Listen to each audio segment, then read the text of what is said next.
संतोष मगर official या आपल्या YouTube चॅनलमध्ये स्वागत आहे मित्रांनो. चॅनलला सबस्क्राईब केलं नसेल तर सबस्क्राईब करायला विसरू नका. शिक्षक भरती व शैक्षणिक घडामोडी संदर्भातल्या महत्त्वाच्या अपडेट्स आपण या चॅनलला पाहतो. जर तुम्ही हा व्हिडिओ फेसबुकवरती पाहत असाल, इन्स्टावरती पाहत असाल तर इन्स्टा आणि फेसबुकला फॉलो करायला विसरू नका. पण अशाच महत्त्वाच्या अपडेट्स आपण या चॅनलला पाहतो. मित्रांनो, मागे तुम्हाला एक पोस्टर दिसत असेल. त्या पोस्टरवरून तुम्हाला अंदाज आला असेल की नेमका व्हिडिओ कुठल्या विषयासंदर्भामध्ये आहे.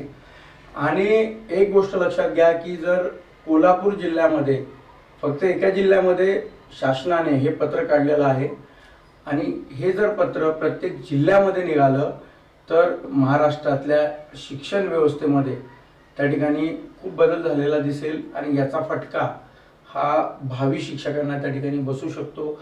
त्यानंतर ग्रामीण क्षेत्रामध्ये जरी असं झालं तर पटसंख्या त्या ठिकाणी म्हणजे विद्यार्थ्यांचं ड्रॉपआउट होण्याचं सुद्धा प्रमाण अशा निर्णयामुळे होऊ शकतं. निर्णय काय आहे आपण या व्हिडिओच्या माध्यमातून पाहणार आहोत. बघा, 12 तारखेला शिक्षण आयुक्त कार्यालयाकडनं एक पत्र निर्गमित झालं. ते पत्र होतं कोल्हापूर सीओना म्हणजे कोल्हापूर जिल्हा परिषदसाठी. पत्र काय आहे तुम्हाला त्या स्क्रीनवरती दिसत असेल की शिक्षण संचालक 12 तारखेचं हे पत्र आहे आणि 12 तारखेला आयुक्त साहेबांनी एक निर्णय त्या ठिकाणी घेतलेला आहे. हा निर्णय आणि या निर्णयाचा फटका भावी शिक्षकांना कसा बसू शकतो ते सुद्धा आपण या व्हिडिओमध्ये पाहणार आहोत.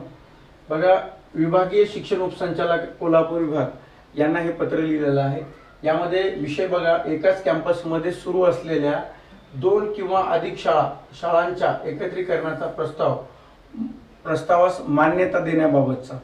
आता हे जे पत्र आपण बघितलंय या पत्रामध्ये विषय तुमच्या लक्षात आला असेल की एकाच कॅम्पसमध्ये 2 शाळा जर सुरू असतील तर अशा शाळांना एकाच ठिकाणी त्या ठिकाणी एकत्रीकरणाचा प्रस्ताव त्या ठिकाणी मान्यता देण्यात येत आहे. आता उपरोक्त विषयाबाबतच्या संदर्भीय पत्राद्वारे कोल्हापूर जिल्ह्यातील एकाच कॅम्पस मध्ये सुरू असलेल्या किंवा अधिक शाळांची माहिती शिक्षण अधिकारी प्राथमिक जिल्हा परिषद कोल्हापूर यांच्या मार्फत आपणास प्राप्त झालेली असून कोल्हापूर जिल्ह्यातील एकाच परिसरातील 124 शाळांचे 61 शाळांमध्ये विहित निकषाच्या आधारे शाळा एकत्रीकरण करण्याबाबत प्रस्ताव आपण संचालनास मान्यतेसाठी सादर केलेला आहे. म्हणजे उपसंचालकांनी एक प्रस्ताव त्या ठिकाणी दिलेला होता. तो प्रस्ताव होता की 124 शाळा ज्या होत्या त्या 124 शाळांचे एकत्रीकरण करून त्या ठिकाणी किती 61 शाळेमध्ये त्या ठिकाणी त्या 61 शाळा करण्यात याव्या. मग आता लक्षात घ्या की या ठिकाणी संदर्भ क्रमांक 2 म्हणजे शालेय शिक्षण विभाग आणि क्रीडा विभाग यांचं शासन शुद्धीपत्रक यानुसार जोडलेलं आहे. यामध्ये काय सांगितलं की मुले व मुलींच्या स्वतंत्र शाळा असल्यास त्यांचे तात्काळ एकत्रीकरण करून स्वतंत्र शाळेचे रूपांतर सहशिक्षणाच्या शाळेत करण्यात यावे अशी तरतूद नमूद आहे. म्हणजे जर 2 शाळा असतील, मुले आणि मुली अशा वेगळ्या 2 शाळा असतील तर अशा शाळांचे एकत्रीकरण करून त्या कॅम्पसमध्ये एकच शाळा किंवा त्या परिसरात एकच शाळा त्या ठिकाणी ठेवावी असं उपसंचालकांचं पत्र त्या ठिकाणी आहे. आता सदर शासन निर्णयात नमूद अटी व शर्तीच्या अधीन राहून आपल्या विभागातील, आता लक्षात घ्या, विभागातील संदर्भीय प्रस्तावाच्या अनुषंगाने शैक्षणिक वर्ष 26-27 पासून कोल्हापूर जिल्ह्यातील एकाच परिसरातील 61 शाळांचे एकत्रीकरण 61 शाळेमध्ये एकत्रीकरण प्रस्तावास मान्यता देण्यात येत आहे. यापुढे संबंधित शाळांना एकच युडाएस क्रमांक लागू राहील तरी पुढील कार्यवाही आवश्यक ती कार्यवाही त्या ठिकाणी करण्यात यावी. मुख्य कार्यकारी अधिकाऱ्यांनी शिक्षण अधिकारी प्राथमिक यांना माहिती त्या ठिकाणी सादर केलेली आहे.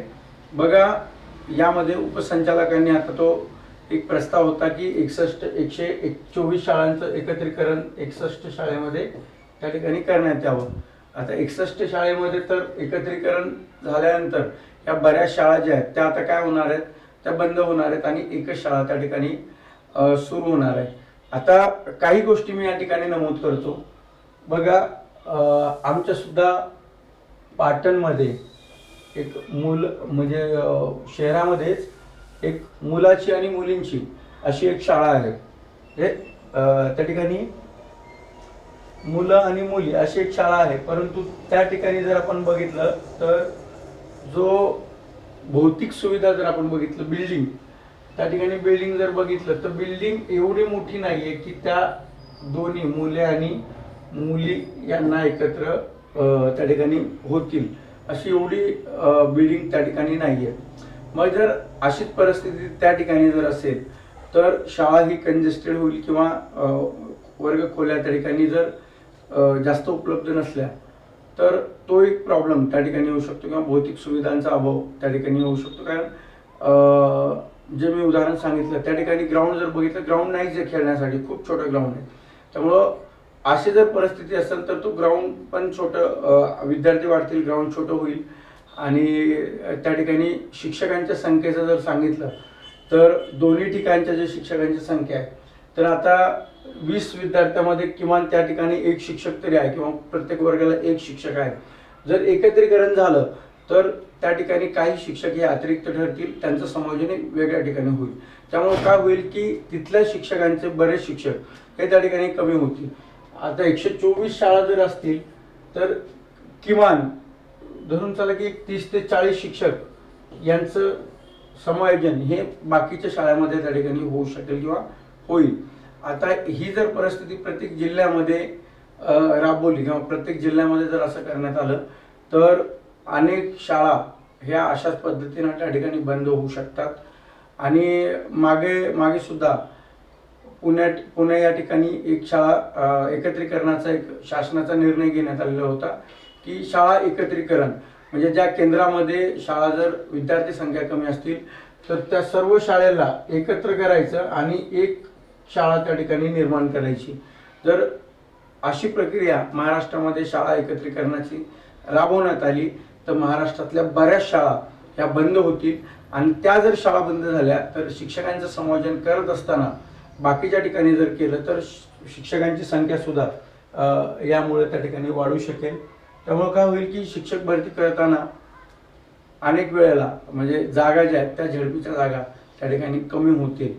त्यामुळं असे जर निर्णय शासन घेत असेल तर त्याचा फटका हा विद्यार्थ्यांनाही बसेल आणि भावी शिक्षकांनाही त्या ठिकाणी बसेल, जो शिक्षक भरतीची तयारी करत आहे अशा व्यक्तींना, म्हणजे अशा उमेदवारांना. त्यामुळं अशा निर्णयाकडे भावी शिक्षकांनी लक्ष देऊन असे जे प्रकार होत असतील तर ते थांबवणं आवश्यक आहे. परंतु आता शासनाने निर्णय घेतलेला आहे, कुठल्या परिस्थितीत निर्णय घेतला आहे तर तो निर्णय तुम्हाला काय वाटतं की हा जो निर्णय बरोबर आहे का? अशा निर्णयामुळं याचा परिणाम हा शिक्षणावरती किंवा शिक्षक भरतीवर होऊ शकतो, तुम्हाला काय वाटतं? आणि यामध्ये तुम्हाला काय सजेशन द्यायचे असतील तर तुम्ही कमेंट बॉक्समध्ये देऊ शकता. अशाच महत्त्वाच्या अपडेटसाठी चॅनलला परत एकदा सांगतो, सबस्क्राईब करायला विसरू नका. भेटूया नवीन व्हिडिओच्या माध्यमातून. तोपर्यंत धन्यवाद.